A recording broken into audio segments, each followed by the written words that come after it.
Close guard is one of the best positions to hit wrist locks from. Not only has he always got to use his hands against my body, so that's always available, it's a deterrent as well.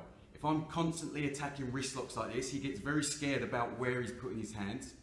To some degree, he might even just not use his hands. And now breaking posture becomes easy. I can start sitting up, I can start hitting all sorts of things. So just to use wrist locks as a deterrent is a very good tactic. So the first one we're going to use is a cross grip on the sleeve. Now look, when I grip, I have to keep the palm of my hand over the top of his. So I'm not going to grab underneath or on the side, it's going to pay off later.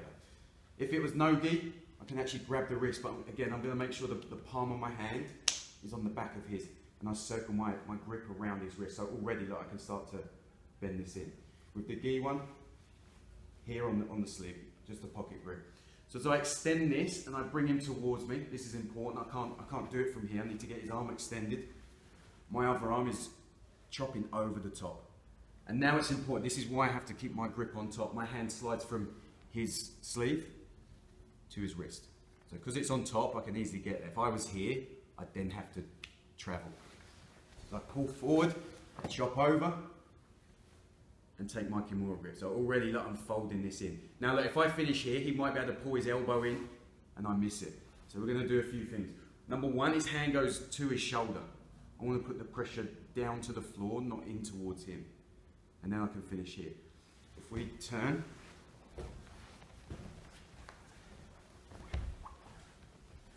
so as I pull over the top and I bring his hand to his shoulder, the only way to escape now is this gap here.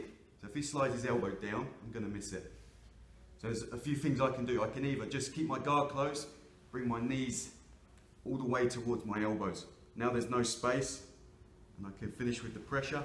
Or if you prefer, you can open your guard and put your foot on the hip. This will also lead into arm bars as well.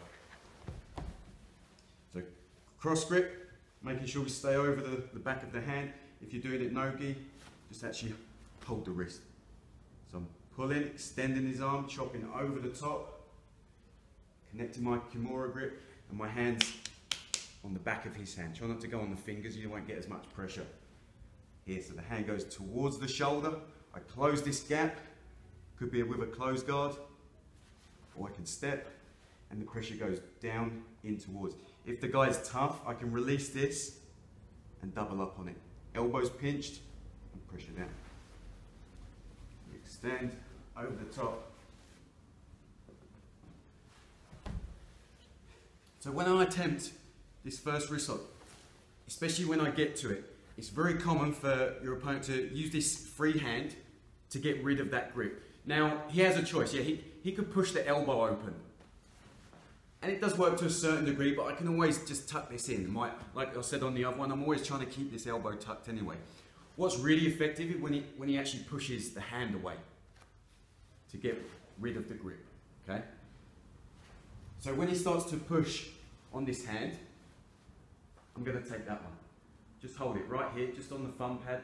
And again, we're chopping over. The movement is the same. I get his arm extended, I'm bringing it back up towards him, and I can finish on this grip.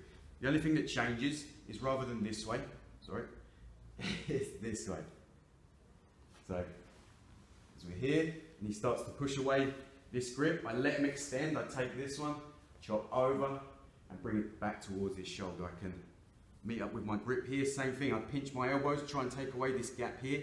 If I need to double up, sometimes you will need to on this one, double up. And the pressure is coming down, not in towards him where he can tuck his elbow. Close the gap, pressure down. As I start extending, he starts to push, I chop over the top, bring it up towards him. Elbows pinched, close the gap.